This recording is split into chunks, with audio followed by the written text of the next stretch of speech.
কেতিয়াবা সাধাৰণতকৈও সাধাৰণ হয় ন, যেনে আজি এয়া ভাতৰ লগত আছিলে বাকলি মগু আৰু ধোৱা মগু মিক্স, ভাত কেৰেলা আলু ভাজি আৰু লগতে বইল ডিম কৰিছিলোঁ। বইল ডিম দুফাল কৰি অকণমান কেঁচা তেল ওপৰত দি দিলে ইমান ভাল লাগে খাই। ৰাতিপুৱাই বনোৱা বেঙেনা ভাজি অকণমানো আছিলে, তাৰে অকণমান দি দিলোঁ কাষতে। আৰু ভোট জলকীয়া লাগিবই ন। এয়া আছিলে আজিৰ কাঁহীখন, একেবাৰে চিম্পল। এতিয়া খাব লৈছোঁ। থালিখন মই দেখাইছোঁ।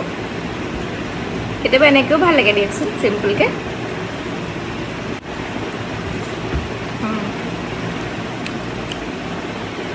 মই যে বইল ডিমত এনেকৈ অকণমান ভোট জলকীয়া তেল লগাই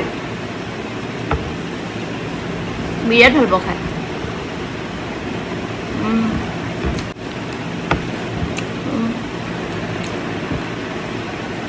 এই যে ভোট জলকীয়া তেল কণ এক চিলক মাৰি দিলে দুয়োগৰা ভাত আৰামছে গুচি যায়। আৰু খুব গৰম পৰিছে, কুমলীয়া ঔটেঙা ওলাইছে।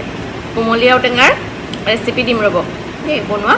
আপোনালোকৰ ওচৰত কিবা ৰেচিপি যদি আছে দিবচোন। কুমলীয়া ঔটেঙা একদম সৰু সৰু যে কোমলকৈ কাটি থকা, যদি কিবা ৰেচিপি আছে মোক জনাব দেই। এতিয়া খাওঁ দিয়ক, বাই বাই।